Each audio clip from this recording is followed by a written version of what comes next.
Verano 1980. En los 4 días que llevaba viviendo en aquella casita de pueblo, Martín había avanzado en el proyecto más que durante las últimas semanas en la ciudad. No le costó establecer una rutina. Se levantaba al amanecer, preparaba una cafetera y empezaba a clasificar la información que tenía agrupándola por temas. Después separaba las páginas que pretendía pasar en limpio antes del anochecer y para ello se acomodaba en la terraza interior.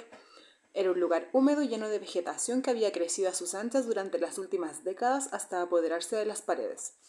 Desde allí, el teléfono apenas se oía porque estaba en la otra punta de la casa, en el salón, pero Candela acostumbraba a llamar a última hora de la tarde. No se decían gran cosa, aunque a Martín lo apaciguaba oír su voz y hablar un rato con los críos antes de que perdiesen el interés y terminasen pasándole el aparato de nuevo a su madre, que no tardaba en despedirse. Pero la buena racha se truncó aquella mañana. Martín estaba escribiendo a máquina con un cigarrillo entre los labios, sentado frente a la mesa redonda que había sacado a la terraza. Los papeles desperdigados lo ocupaban todo mientras él tecleaba con ahínco. Tenía la esperanza de que el día fuese aún más productivo que los anteriores. Así quizá podría disponer de más tiempo para los bocetos que debía dibujar y que había decidido dejar para el final. Y entonces ocurrió. La ceniza se desprendió del cigarro y cayó sobre los apuntes que había debajo. Martín maldijo entre dientes y apartó los restos con la mano, pero lo único que consiguió fue derramar con el codo el café caliente que se había preparado 5 minutos antes. El líquido oscuro cubrió los papeles. Mierda, no, no, no, joder. Intentó salvarlos, pero no hubo nada que hacer. Probó a frotarlos con delicadeza e incluso tendió unos cuantos con pinzas como si fuesen bragas y calzoncillos, pero cuando el sol los secó no quedaron letras que rescatar. Llegados a ese punto, Martín decidió que no podía permitirse el lujo de llamar a su jefe para contarle lo que había ocurrido después de todo lo que había hecho por él. Total, solo era un capítulo. Uno de los importantes, sí, pero nada especialmente complicado. Plantas medicinales. Así que esa tarde se dirigió a la única floristería del pueblo. Lo recibió una señora de mejillas rosadas y sonrisa fácil. Estaba preparando un ramo encima del mostrador con margaritas, crisantemos malvas y runúnculos. Buenas tardes, verá, quizá le parezca algo raro, pero me ha surgido un contratiempo y estoy buscando a alguien que tenga conocimientos sobre plantas medicinales. Pensé que quizá usted podría saber algo. Es para una enciclopedia.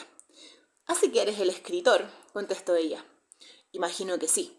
Martín se mordió la lengua para evitar quejarse sobre las habladurías, puesto que solo se lo había dicho a la chica del ultramarino cuando insistió en preguntarle por qué había ido a parar a aquel pueblo perdido entre las montañas. Lamento decirte que no es algo sobre lo que entienda demasiado, pero conozco a la persona indicada. Seguro que él podrá echarte una mano. Es un joven encantador de aquí del pueblo, el mismo que me trae flores frescas cada mañana. Perfecto, se lo agradezco de veras.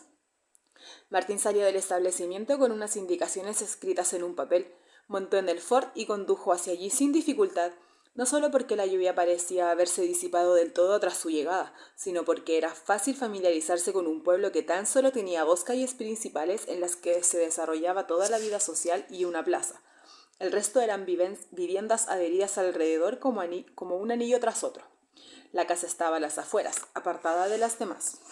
Una cerca de madera delimitaba la propiedad rodeada por un monte lleno de pinos. Martín pensó que era uno de esos lugares con personalidad, no como el piso que Candela y él habían comprado en Madrid unos años atrás y cuya decoración era exactamente igual que la del resto del edificio, con vajillas que nunca se usaban en vitrinas, el suelo con un estampado horrible y pequeños electrodomésticos que cogían polvo de algún armario, como esa sandwichera que les regalaron en su boda o el exprimidor de naranjas. Avanzó por el camino, salpicado de macetas, y llamó a la puerta al no encontrar ningún timbre. Nadie respondió. Probó una segunda vez con la misma suerte. Una motocicleta estaba aparcada en la entrada.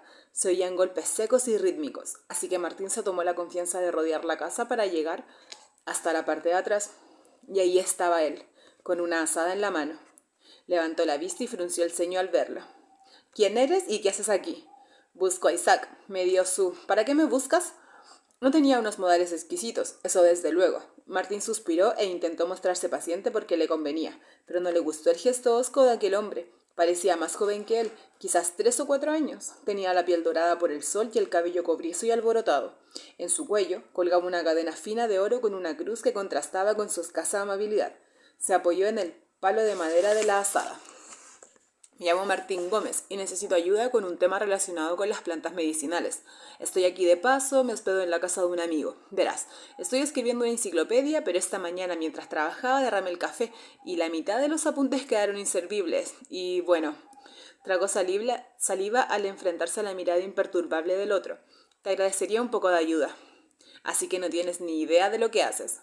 ¿Cómo dices? Sobre lo que escribes. Algo sé, no mucho. ¿Y por qué te lo encargan a ti?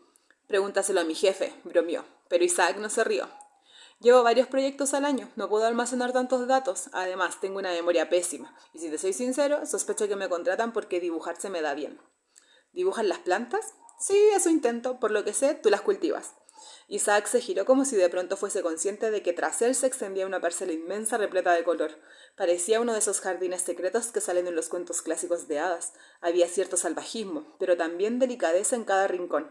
Daban ganas de abrir un buen libro, sentarse en el banco de piedra que descansaba bajo uno de los frondosos árboles y quedarse allí para siempre, disfrutando de la vida contemplativa y de la compañía de las letras.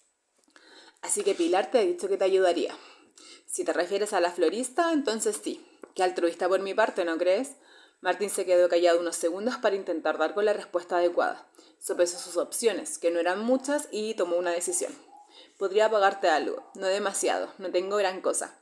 De modo que no eres uno de esos chicos de ciudad que conduce un Mercedes, esquía en Navidades y va al apartamento en la playa en las vacaciones de verano. Martín parpadeó confuso, y su buen humor empezó a disiparse. Se consideraba un hombre paciente, pero aquel tipo estaba cruzando el límite. Al principio se había mostrado hosco y gruñón, pero después fue incluso peor, porque parecía que se divertía a su costa, y la idea de convertirse en un chiste le resultaba violenta. ¿Te estás burlando de mí? No, solo te ponía a prueba. ¿Y he sacado buena nota? La suficiente para decirte que me llamo Isaac, que puedo ayudarte y que no te cobraré, aunque tampoco rechazaré una botella de vino cuando terminemos. Tras soltar el aire que había estado conteniendo, se acercó y le estrechó la mano con decisión. Isaac lo miró a los ojos. Luego, una sonrisa juguetona se adueñó de sus labios y sin razón aparente, Martín se estremeció al verla. Esa fue la primera e inequívoca señal.